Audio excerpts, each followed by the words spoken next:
હમણાં ખેડૂતોનો વિવાદ ચાલતો હતો ત્યારે હકાભાનો મેં પોડકાસ્ટ કર્યો. એમાં હકાભાઈ એક આગાહી કરી હતી કે 2030માં ડાયરા બંધ થઈ જશે.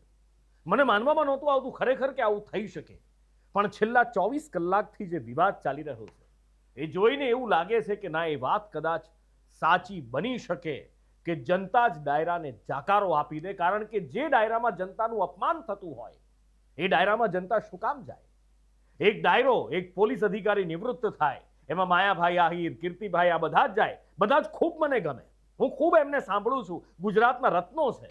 અને એટલા માટે જ વધારે દુઃખ થાય કે જ્યારે માયાભાઈના મોઢામાંથી એ શબ્દો નીકળે કે આજકાલ તો બધા ફોટા વિડીયો લેવા માંડે છે અને પછી પૂછે છે અમારા પગારના પૈસે, અમારા પૈસાના પગારે જીવો છો, અમારા પૈસાના પગારે જીવો છો, તારો બાપ ટેક્સ ભરે છે? અમારો બાપ ટેક્સ ભરે છે માયાભાઈ, અને અમે પણ ટેક્સ ભરીએ છીએ. જનતાનું અપમાન કેવી રીતે કરી શકાય? અને અમે શું માયાભાઈ, તમે અમારા ટેક્સના પૈસા વાપરો છો, તમારા ઘર સુધી અમારા જનતાના ટેક્સના પૈસા પહોંચ્યા છે. આ આરટીઆઈના આંકડા તમને બતાવું છું, આ જોઈ લો. રાજકોટમાં કાર્યક્રમ થયો હતો ને, આ તો એક કાર્યક્રમના આંકડા છે. 3.5 લાખ રૂપિયા તમારા ઘરમાં જનતાના ટેક્સના પૈસા પહોંચ્યા છે. 10 લાખ રૂપિયા કીર્તિભાઈના ઘરમાં પહોંચ્યા છે જનતાના ટેક્સના રૂપે. અને આ તો એક ડાયરાના છે. આવા તો સરકારી ડાયરા કઈ કેટલાય કરેલા છે. અને એની સાથે સાથે આ બે જ કલાકાર નહીં, આ લિસ્ટ ઘણું બધું લાંબુ છે. દરેક કલાકારના ઘરમાં પહોંચે જ છે, પણ દરેક કલાકાર એક સંયમ જાળવીને બેસે છે. માયાભાઈ, તમારી પાસેથી તો આ અપેક્ષા બિલકુલ નહોતી કે તમે આવું કહેશો. આ વિડીયો ખૂબ વાયરલ થયો છે, પણ જેમણે નથી જોયો એકવાર સાંભળી લો કે માયાભાઈએ શું કર્યું. આમાં તો ઘણા તો પછી કંટાળીને રાજીનામા આપ્યા, કારણ કે એ લાઈનનો માણસ જ ન હોય. અરે તમને કહી દઉં સાહેબ, આ લોકોને એવા અનુભવ છે, પોલીસને પૂછ્યો. અને એમાં હવે તો વાત જ કરવાની નથી, જ્યાં હોય ત્યાં વીડિયા ઉતરે છે. તમે અમારો પગાર ખાવ છો, જાણે એના બાપુજીનો ટેક્સ ભરતા હોય બધું. હા, હકીકત છે. આજે એના દેવા જાય છે ને તમે અમારા ટેક્સ ઉપર પગાર લ્યો છો, એ રેશનિંગના ઘઉં ખાતા હોય બધા. આપણે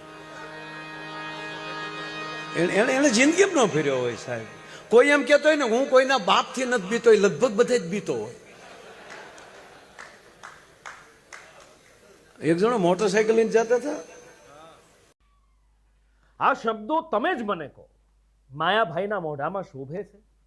માયાભાઈનું જો કે આપણે એક જ પાસું જોયું છે, બીજા પાસાની આગળ હું વાત કરું, પણ એ પહેલા માયાભાઈને મારે કહેવું છે કે માયાભાઈ, તમે જે કહો છો ને કે તમારો બાપ ટેક્સ નથી ભરતો, અમારો બાપાઈ ટેક્સ ભરે છે ને અમે ટેક્સ ભરીએ છીએ. ઘરે આવીને પાવતી હવે તો ઓનલાઈન જોવાય છે, જોઈ લેવાની છૂટ છે.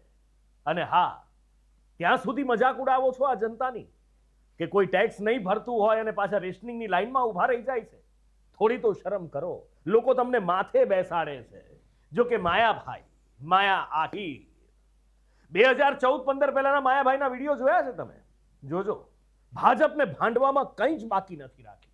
એ ભારતીય જનતા પાર્ટીના નેતાનું બોલતા હોય કે પછી ખુદ નરેન્દ્રભાઈનું બોલતા હોય. સાંભળી લેજો એમના જોક. નરેન્દ્રભાઈ ઉપર પણ જોક કરેલા છે. અને એ જ માયાભાઈ, એ જ માયા આતા, એ જ માયા આહિર ભાજપમાં જોડાયા અને સુર બદલાઈ ગયા. કલાકાર છે કે રાજનીતિના માણસ સમજાતું નથી. કલાકાર બાકી આવો ન હોય, એ જે પકડે પકડી રાખે. પણ માયાભાઈ છે આ તો. પલટી મારી, ભાજપમાં આવ્યા, વખાણ શરૂ કર્યા. કારણ કે અંદરખાને સ્વાર્થ પણ તો હતો ને. સંતાનોને ભાજપમાં સેટ કરવા હતા, દીકરીને વિધાનસભા પહોંચાડવાની હતી, દીકરાને પણ સેટ કરવો હતો. પણ થયું શું? દીકરાએ જે કાંડ કર્યો, પેલા કોળીના દીકરાને માર્યો, અને પછી થયું શું? જળ મૂળથી બધું જ ઉખડી ગયું. જિલ્લા તાલુકા પંચાયત ગઈ, દીકરી ચૂંટણી હારી ગઈ, દીકરાને તો ટિકિટ ના મળી. અને પછી માયાભાઈ બેઠા પાછા ડાયરા કરવા. અને ડાયરા કરવા બેઠા, એમાંય પાછું જનતાનું અપમાન. આ જનતાનું અપમાન જનતા ક્યારેય સાખી નહીં લે. યાદ રાખજો માયા હતા, એકચ્યુઅલી એવું છે કે હવે જનતાની સટકી છે. અને એટલે જ એકચ્યુઅલી આક્રોશ દેખાઈ રહ્યો છે સ્ટેજ પરથી. તમે કહો છો ને એકચ્યુઅલી, બહુ એકચ્યુઅલી યસ, આ જનતા છે, આ ટેક્સ ભરે છે ને ત્યારે દેશ ચાલે છે. સામાન્ય જનતાનું અપમાન થયું છે ને ત્યારે તો સરકારો ઉખડી ગઈ છે. માયાભાઈ, તમે તો બહુ નાની વસ્તુ છો. હા, કલાકાર ખૂબ મોટા છો, દિલથી તમારા માટે ખૂબ માન હતું, પણ આ જ રીતે જો તમે કરતા રહ્યા તો એ માન રોળાતું જશે, અને જો કલાકારનું માન જાય તો શું બચે સારી રીતે તમને ખબર છે. ભૂતકાળના ઘણા બધા દાખલા છે. ખેર, જનતા તો જનતાનો જવાબ આપશે જ, પણ જનતાના પ્રતિનિધિઓ, સમાજના પ્રતિનિધિઓ પણ માયાભાઈ માટે જે કહે છે એ સાંભળવા જેવું છે. સામાજિક અગ્રણી પરસોત્તમભાઈ પીપળિયા રાજકોટથી અમારી સાથે લાઈવ જોડાયા છે. પરસોત્તમ બાપા, સ્વાગત છે આપનું ન્યૂઝ ગુજરાતમાં. આપનું પણ. પરસોત્તમ બાપા, હવે સવાલ એ થાય કે જે માયાભાઈ આહિરને આપણે માયા હતા કીધા, હતા એટલે તો આપણા સૌરાષ્ટ્રમાં કેટલી મોટી પદવી થાય હે, હતા એટલે આપણા મોટા બાપા, આપણા માથે છત કહેવાય, આટલું સન્માન દીધું ને એ જનતાનું અપમાન કરે એ માયા આહિર, જે એક સમયે ભારતીય જનતા પાર્ટીને ગાળો દેતા, પછી ભારતીય જનતા પાર્ટીનો ભાગ બન્યા, અમરીશ ડેરને લઈ આવ્યા અને ભાજપના નેતા તરીકે કામ કરવા માંડ્યા એક કલાકારના બદલે, અને હવે જનતાનું અપમાન ટેક્સ માટે. નુપુરભાઈ, જે તેમનું નિવેદન હતું કે જે રાશનનું ખાય છે, કૂપનનું ખાય છે અને ટેક્સ ભરતા નથી, એવા લોકો સરકારની ટીકા કરે છે, પ્રશાસનની ટીકા કરે છે, પોલીસની ટીકા કરે છે, વિડીયો ઉતારે છે. આવું તેનું નિવેદન હતું. એમાં ખાસ કરીને ટેક્સ ભરતા નથી અને રાશનનું ખાય છે. તો શું રાશનનું ખાતા હોય તો તેને કોઈ પણ અવાજ ઉઠાવવાનો સ્વતંત્રતા છીનવાઈ જાય છે? વાત રહી ટેક્સની, તો ટેક્સ તો બધા ભરે છે ઇનડાયરેક્ટલી. ટેક્સની હકીકતમાં જે લોકો નથી ભરતા એની આવક જ ટેક્સને પાત્ર નથી. લોકો ઇન્કમને પાત્ર, આવક ધરાવતા નથી ઇન્કમ ટેક્સને પાત્ર, તો એ ક્યાંથી ટેક્સ ભરે? મોટા ભાગના ખેડૂતો છે એની 300-400 રૂપિયા દાડી માંડ છૂટે, તો 300-400 રૂપિયામાં દાડી છૂટતી હોય એ ટેક્સના દાયરામાં આવતા જ નથી. નાના કર્મચારીઓ, સ્ટ્રીટ વેન્ડર્સ, મજૂરો, પ્રાઇવેટ કર્મચારીઓ, એના કેટલા કોમ્પિટન્ટ પગાર હોય છે કે ટેક્સની અંદર આવે, ઇન્કમ ટેક્સની અંદર. એક્ઝેક્ટલી. પરંતુ તેઓ જીએસટી વગેરે ટેક્સ તો ભરે જ છે. તેમ છતાં એવું નિવેદન કર્યું એ નિંદાને પાત્ર હતું. એટલું જ નહીં, પોતે એક રાજકોટમાં પ્રોગ્રામ કરે છે, ભલે જૂનો છે પ્રોગ્રામ, એનું બિલ હવે આવ્યું 2017, એટલે 2 વર્ષ પહેલા 10 લાખ રૂપિયા કીર્તિદાનભાઈના બિલના છે અને 2 બિલના 7 લાખ રૂપિયા થાય માયાભાઈના. તો કોર્પોરેશને જે બિલ ચૂક્યું છે એની રકમ પ્રજાની કાળી કમાણીમાંથી પોતાના પૈસાનો એક હિસ્સો કાઢી અને ટેક્સ ભર્યો છે. પછી એ મિલકત વેરો હોય કે પાણી વેરો હોય કે અગ્નિ વેરો હોય કે XYZ વેરો હોય, પણ કોર્પોરેશને ભરેલો છે અને એ કોર્પોરેશનના પૈસામાંથી આ આયોજન થયું છે. તો એને પણ ટેક્સના જે પૈસા ભર્યા છે એનો લાભ મળ્યો છે.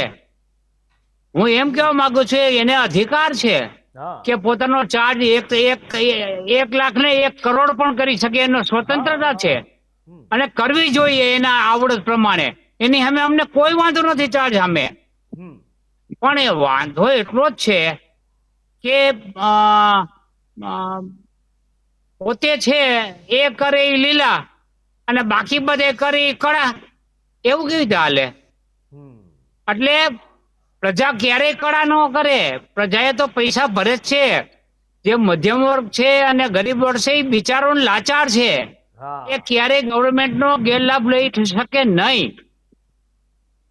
નુપુરભાઈ, પરસોત્તમ બાપા, આ જે ડાયરાના મંચ ઉપરથી આ કીધું, અને આમે આપણે અત્યારના કલાકારોને, અમુક કલાકારો આ માયાભાઈ જેવા જે છે એને જોઈએ, જેના ડાયરામાં બેઠા હોય એના વખાણ કરવાના, બાકી બધાને વગોવવાના. પોલીસ અધિકારીની નિવૃત્તિનો ડાયરો તો પોલીસ વાળાના વખાણ કરવાના, પ્રજાને વગોવવાની. આ કેટલું યોગ્ય? મારી દ્રષ્ટિએ જ્યારે ડાયરો કરવા બેહતા હોય ત્યારે તેને તટસ્થતા જાળવવી જોઈએ અને ડાયરાના દાયરા બહાર જવું ન જોઈએ. આ ડાયરાના દાયરા બહાર જઈને વાતો કરે છે. જો તેમને પક્ષનો પ્રચાર કરવો હોય તો એ આવકાર્ય છે. એ કોંગ્રેસનો પ્રચાર કરે પૈસા લઈને તો પણ વાંધો નથી. એ ક્યારેક કહે છે તો અમને તો નાણાં મળે એના ગાય, અમને કોઈ વાંધો નથી. એ કોંગ્રેસનો પ્રચાર કરે, ભાજપનો પ્રચાર કરે, આપનો પ્રચાર કરે, કોઈ વાંધો નહીં. પણ એનો ખેસ પહેરીને ડાયરો કરે, ક્યાં વાંધો છે? પ્રજાને મૂર્ખ બનાવવાના ન હોય, કારણ કે એ સેલિબ્રિટી છે. ઘણી પ્રજા એને અનુસરે છે, તો એને ગેરમાર્ગે દોરાય નહીં. એટલે અમારો જે વાંધો છે એટલો જ છે કે એ પ્રોફેશનમાં વધે અને એને સ્વતંત્રતા છે કે કોઈ પણ પક્ષનો પ્રચાર કરવાની અને પૈસા લઈને પ્રચાર કરવાની સ્વતંત્રતા છે. પણ એને ત્યારે જે તે નો ખેસ પહેરી લેવો જોઈએ, તો વાંધો કોઈને હોઈ શકે નહીં.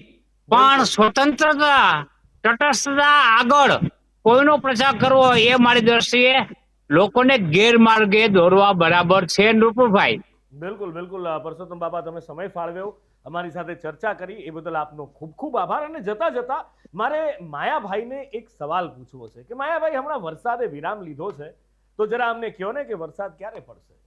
નહીં, મારે હમણાં થોડા દિવસો છે ને, થોડાક આમ પૈસે ટકે થોડી તકલીફ ચાલે છે, તો ક્યારે સારા દિવસો મારા પૈસાના આવશે, ક્યારે આમ સારા એવા? નહીં એમ કહી શકો ખરા? નહીં ને. તમે ભવિષ્ય વેચતા નથી, જો તમને ભવિષ્યની ખબર નથી, જો તમે ત્રિકાળ જ્ઞાની નથી, તો તમે કઈ રીતે કહી શકો કે કોણ ટેક્સ ભરે છે અને કોણ ટેક્સ નથી ભરતું? કઈ રીતે તમે જનતાનું અપમાન કરી શકો? તમને અમે માથે બેસાડ્યા છે, અને માથે બેસાડીને તમે શું કરો છો? માથે બેસીને જો બેસવું હોય તો એની એક મર્યાદા જાળવવી પડે, એક ડિગ્નિટી જાળવવી પડે. માયાભાઈ, આ ઉંમરે અમારે તમને ન કહેવાનું હોય, ડાયરાના મંચ પરથી તમારે શીખવાડવાનું હોય, અને તમે શીખવાડતા આવ્યા છો, એનો અમને ગર્વ છે, આનંદ છે, અને અમે શીખ્યા પણ છીએ. પણ જતા જતા ખાલી એટલું કહેવું છે કે જે બીજાને કહો છો ને, વાણી, વર્તન અને આચરણ, એ પોતે પણ થોડું અમલમાં મૂકો ને, તો અમને વધારે ગમશે. અમે તમને દિલમાં અને માથે બે જગ્યાએ બેસાડીને રાખીશું. નમસ્કાર.